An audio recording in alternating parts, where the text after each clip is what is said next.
अभी हम जो नेक्स्ट डेस्टिनेशन जाने वाले हैं वो विजय स्तंभ है, जौहर प्लेस है। रानी पद्मिनी के नेतृत्व में 16,000 लेडीज ने किले का पहला जौहर किया था।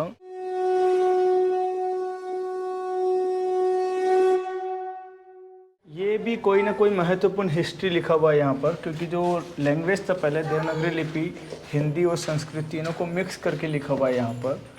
जिस प्रकार हम मान सकते हैं कि मंदिर के अंदर में भी दो शिलालेख जो मौजूद है, यहाँ पर जो जौहर किया गया था उसका महत्वपूर्ण इतिहास यहाँ पर लिखा हुआ है। लेकिन इसको पूरा देखिए, कुछ न कुछ मेजर लाइन यहाँ पर होगा, उसको पूरा क्रैक किया हुआ है यहाँ पर। किसने काट दिया हिस्ट्री किसी ने हिस्ट्री को काट कर दिया है यहाँ पर। जो स्तंभ देख रहे हैं, ये स्तंभ यहाँ के राजाओं की वीरता, स्थापत्य कला, मूर्ति कला का सर्वश्रेष्ठ उदाहरण है। स्तंभ का निर्माण महाराणा कुंभा ने अपनी गुजरात और मध्य प्रदेश दो रियासत जीतने के उपलक्ष्य में, विजय के उपलक्ष्य में बनाया गया स्तंभ विजय स्तंभ के नाम से जाना जाता है। इसे बनने में वो ज़माने में समय लगा था 10 साल और बनाने में खर्चा हुआ था 90 लाख स्वर्ण मुद्राओं का। 90 लाख स्वर्ण मुद्राओं का। जो ऊंचाई है इसका 122 फीट है। 157 सीढ़ी ऊपर जाने के लिए बना हुआ है। राजस्थान का सिंबल है, राजस्थान पुलिस का जो ड्रेस देखेंगे उस पर इसी का चिन्ह बना हुआ है। अच्छा। और जो इंडिया का सिंबल है अशोक चिन्ह, उसमें 4 शेर है। जैसा ही दूसरा मंजिल पे देखिए, चारों दिशाओं में आपको 4 शेर दिखाई देगा। अंदर और बाहर की तरफ में काफ़ी सारा भगवान का मूर्ति है। तो मूर्ति कला का विश्वकोश भी इसे कहते हैं। कोविड की वजह से अंदर जाना बंद किया हुआ है। अब आप सोचिए, वो ज़माने में मशीन क्रेन नहीं था तो इसको ऊपर बनाया कैसे गया। पहला मंजिल बनाने के बाद अंदर और बाहर की तरफ में मिट्टी डालकर हाथी की पीठ पर पत्थर का चढ़ाई करके इसका दूसरा मंजिल बनाया। पहाड़ के जैसा मिट्टी डालते गए और 9 मंजिल बनाया गया। 9 मंजिल ही क्यों बनाया गया? क्योंकि हिंदू संस्कृति में 9 ग्रह देवी देवता होते हैं। जिस प्रकार से ताजमहल को बनाने के बाद में उन मजदूर को या उन कारीगरों के हाथ काट दिए गए थे, लेकिन यहाँ पर इतना खूबसूरत स्मारक बनाने के बाद, विजय स्तंभ बनाने के बाद उनको इनाम के तौर पे जो राशि दिया गया था वो 90 लाख स्वर्ण मुद्राएं थी। उनमें मेन जो राणा कुंभा के वास्तुकार है अपना मंडन मेन उनके वास्तुकार थे। रूपा पेमा पुंजा उसको बनाने वाले इंजीनियर थे। 37.18 मीटर इसका हाइट बनाया हुआ है। राणा कुंभा का जो समय है वो मेवाड़ का स्वर्ण युग कहलाता है। 1433 से लेकर 1468 के बीच में महाराणा कुंभा ने मेवाड़ पर शासन किया था। जो मुगलों ने इस फोर्ट को डैमेज किया, इस स्तंभ को पूरा नहीं तोड़ पाए थे, लेकिन यहाँ का जो सुंदरता है, यहाँ का मूर्ति कला है, जो कि राणा कुंभा के समय में जैसा डेवलप हुआ था, तो ये पूरा मूर्ति को देखिए ख़त्म कर दिया गया, तोड़ दिया गया। वो तो बनाने का छोड़ो, तोड़ भी नहीं पाया ठीक से। के अंदर जाने के लिए रास्ता है, तो मजबूत है अभी भी ऊपर तक, बहुत मजबूत है ये। अभी जिस जगह पे हम लोग खड़े हैं, ये वो महत्वपूर्ण जगह है जहाँ पर रानी पद्मिनी के नेतृत्व में 16,000 लेडीज ने किले का पहला जौहर किया था। जौहर कोई प्रथा नहीं थी, कोई ज़बरदस्ती किया जाने वाला कृत्य नहीं था। जौहर अपने आत्मसम्मान, सतीत्व की रक्षा के लिए जो किया जाने वाला कृत्य था, वो रानी पद्मिनी के नेतृत्व में लिया गया।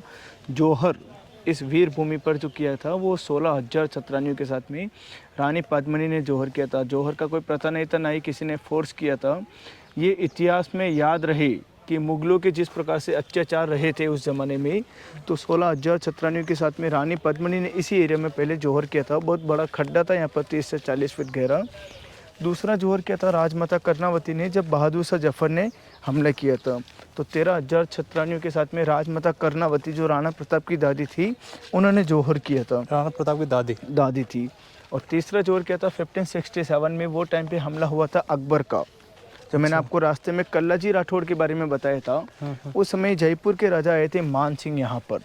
तो जो दासी लोग था वो जौहर किया था 7,000 लेडीज़ के साथ में। दासी राजा और रानी उस समय कुंभलगढ़ फोर्ट में रहते थे। तो तीनों जौहर यहीं पर हुए थे। हमारे देश के समाज सुधारक थे राजा राम मोहन राय। सती प्रथा, जौहर प्रथा, बाल विवाह का विरोध किया।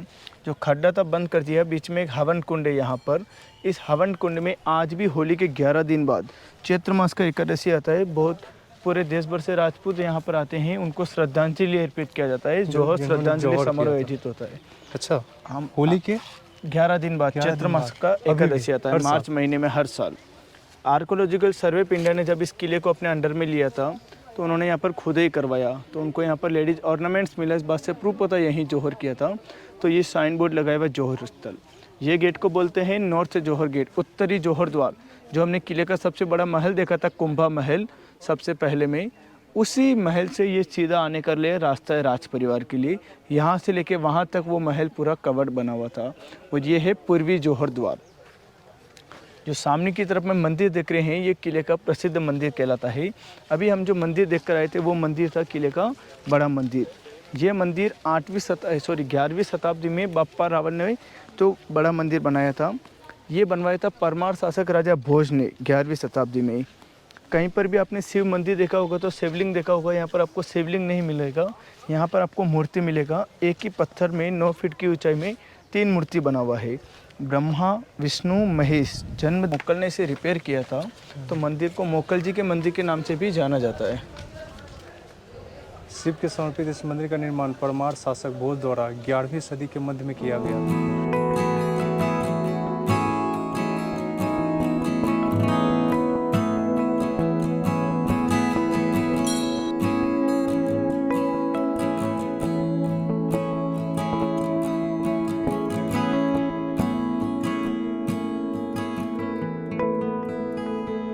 नेक्स्ट डेस्टिनेशन जाने वाले हैं शिवा टेम्पल है और फोर्ट का सबसे फेमस लेक है गौमुखी कुंड। गौमुखी वो अभी हम लोग देखते हैं।